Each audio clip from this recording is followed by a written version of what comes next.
IPL 2025 సీజన్లో SRH బ్యాటర్ల పేలవ ప్రదర్శన కొనసాగుతోంది. గుజరాత్ టైటాన్స్తో ఉప్పల్ వేదికగా ఆదివారం జరిగిన మ్యాచ్లో కూడా ఎస్ఆర్హెచ్ బ్యాటర్లు తేలిపోయారు. మహమ్మద్ సిరాజ్ ధాటికి ఆరెంజ్ ఆర్మీ బ్యాటర్లు పెవిలియన్కి క్యూ కట్టారు. సిరాజ్ దెబ్బకి Travis Head, Abhishek Sharma power ప్లేలోనే వెనుదిరగ్గా డెత్ ఓవర్లలో అనికేత్ వర్మ, సిమర్జిత్ సింగ్ అవుట్ అయ్యారు. మరోసారి పవర్ ప్లేలోనే ఎస్ఆర్హెచ్ కీలక వికెట్లు కోల్పోయింది. బ్యాటింగ్ వైఫల్యంతో 7 వికెట్ల తేడాతో ఓటమి పాలై వరుసగా 4వ పరాజయాన్ని మూటగట్టుకుంది. ఈ మ్యాచ్కి హాజరైన ఎస్ఆర్హెచ్ ఓనర్ కావ్య మారన్ తమ బ్యాటర్ల వైఫల్యంపై తీవ్ర అసంతృప్తి వ్యక్తం చేసింది.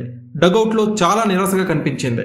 ముఖ్యంగా ఓపెనర్లు ట్రావిస్ హెడ్, ఇషాన్ కిషన్లు పేలవ షాట్స్తో పెవిలియన్ చేరడంతో కావ్య మారన్ తీవ్ర అసహనానికి గురైంది.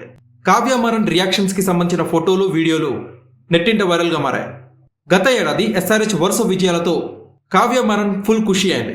ఇక ఈ సీజన్ని విధ్వంసకర బ్యాటింగ్తో ఘనంగా ప్రారంభించడంతో తెగ సంతోషం వ్యక్తం చేసింది. కానీ తర్వాతి 4 మ్యాచ్ల్లో ఎస్ఆర్హెచ్ దారుణంగా ఫెయిల్ అవడంతో తీవ్ర ఆవేదనకి గురైంది.